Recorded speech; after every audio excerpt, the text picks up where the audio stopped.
7,000 different steps, but there's 7,000 ways to listen. Well, it's a and that title, it's a metaphor. It's a metaphor, and how that title came to me is I'm now a friend, but when I first met this amazing linguist from Nigeria, he was talking to me about all the living languages on Earth.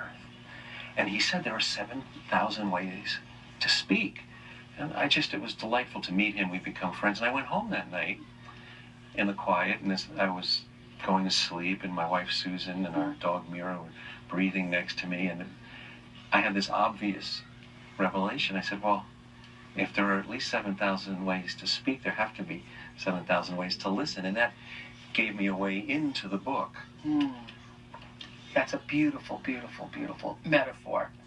How do you define listening, Mark? Listening is being, when we can, as completely present to whatever is before us with all of who we are. Yeah.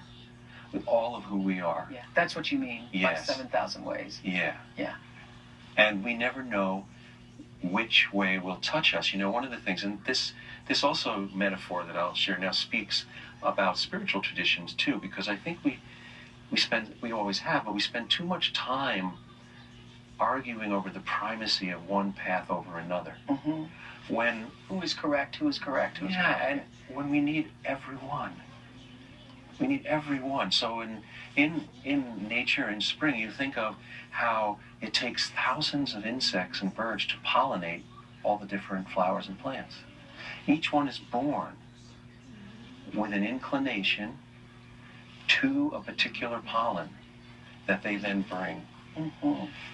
You don't find the bees telling all the other insects, we all got to be bees.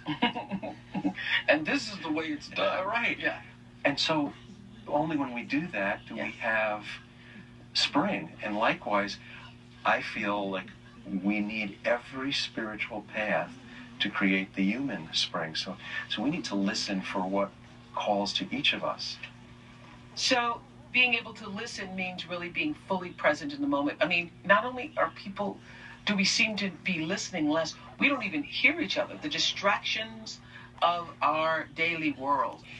How often have you, all of us, been in situations where either you yourself are texting or on your device, or you're trying to speak to somebody else who's on the device, where you have to say, excuse me, did you hear me? Because nobody's really listening. They're distracted with all the other things. Well, and I think that, you know, if I don't have an understanding that I need to be present where I am, then when I'm doing 4 things at once, that becomes the value by which I live.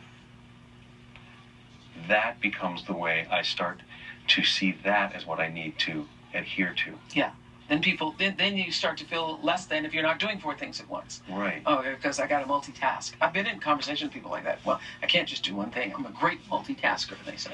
Yeah. Well, one thing that I think is important is that every person somehow needs to develop a very personal practice of being present in that moment. Coming up.